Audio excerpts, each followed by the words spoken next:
thing you want to do is detangle the hair. If you have a hard time getting the comb through, just spritz it with a little bit of water to make it easier.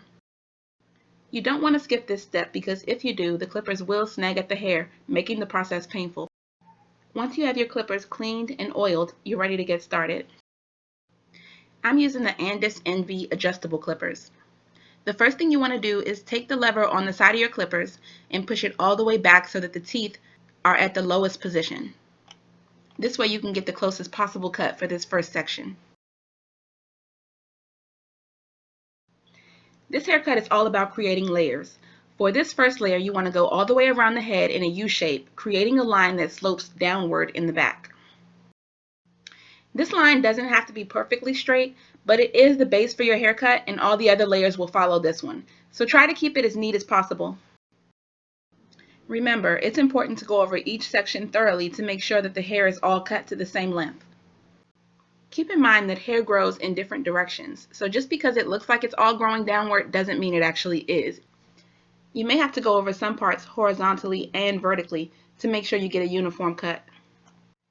Just take your time and keep going over the section until all the hair is cut to the same length.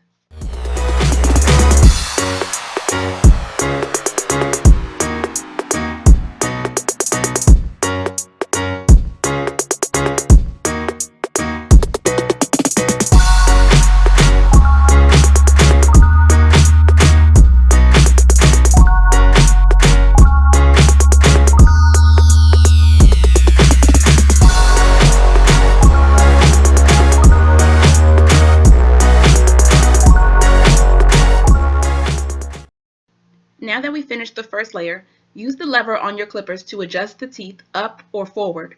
This will make sure that the second layer is just a little longer than the first. For the second layer, you want to cut about 1.5 inches above the first layer, following the original line that you made. And again, you want to go all the way around the head in a U shape, sloping downward in the back.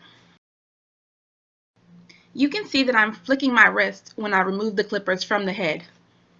While creating your layers, if you slide the clippers exactly to where you want them to go and then flick them away instead of just lifting them, it'll ensure that you don't cut off more than you mean to.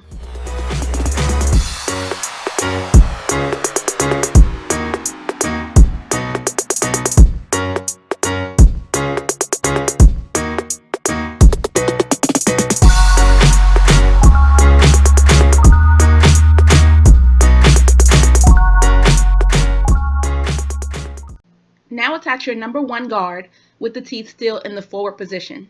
Then go all the way around the head in a U shape to create your third layer. The size of the third layer will depend on how much hair you want to leave on the crown. Since I want his hair to be cut low everywhere except the crown, I'm going to extend the third layer all the way up to it. But if you want to leave more hair on the crown, you can make your layer smaller.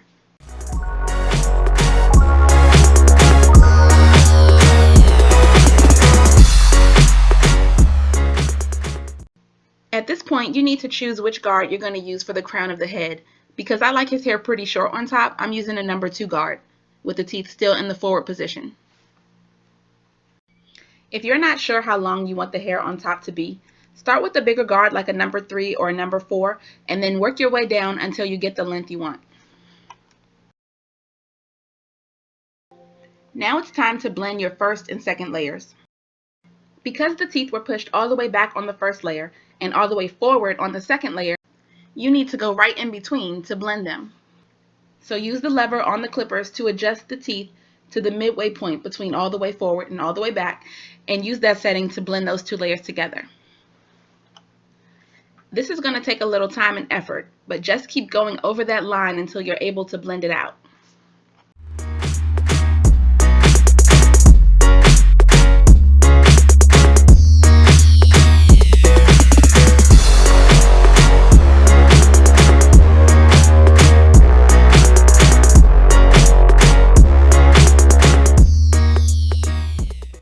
Now I'm switching back to my number 1 guard. Since I made the second layer with no guard and the teeth in the forward position, and the third layer with the number 1 guard and the teeth in the forward position, I'm going to blend those 2 layers together using a number 1 guard and the teeth in the back position, because that's the midway point between those 2 settings.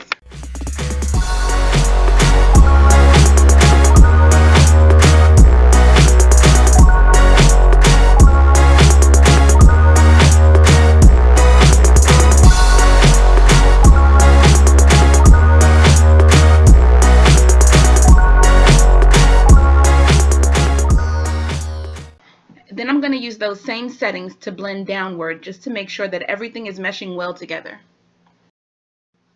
Don't be afraid to keep going over your lines to make sure they're blending. You will be able to tell if they're not blended properly.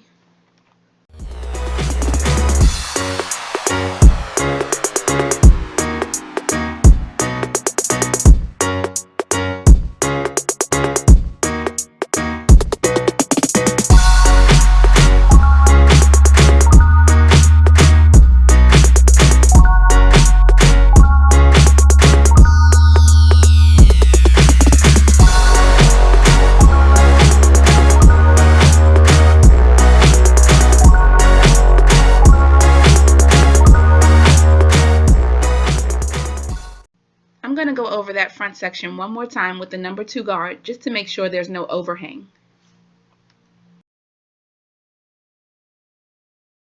Using a fine-tooth comb, I'm going to sweep all those hairs forward so that I can get started on the shape up. I start directly in the middle of the hairline and then move to the sides from there. If you're going to freehand this, it helps to step back every now and then just to get some perspective. If you want a foolproof way to do the shape up, just use a cosmetic pencil to draw the line first, and then you can just cut directly on that line so that you won't mess it up.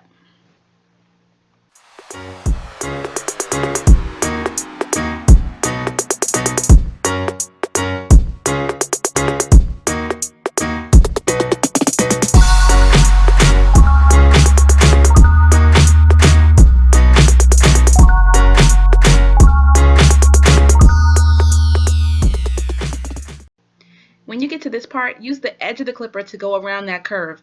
Don't try to lay the whole clipper down, otherwise you'll get a sharp straight line instead of a curved line.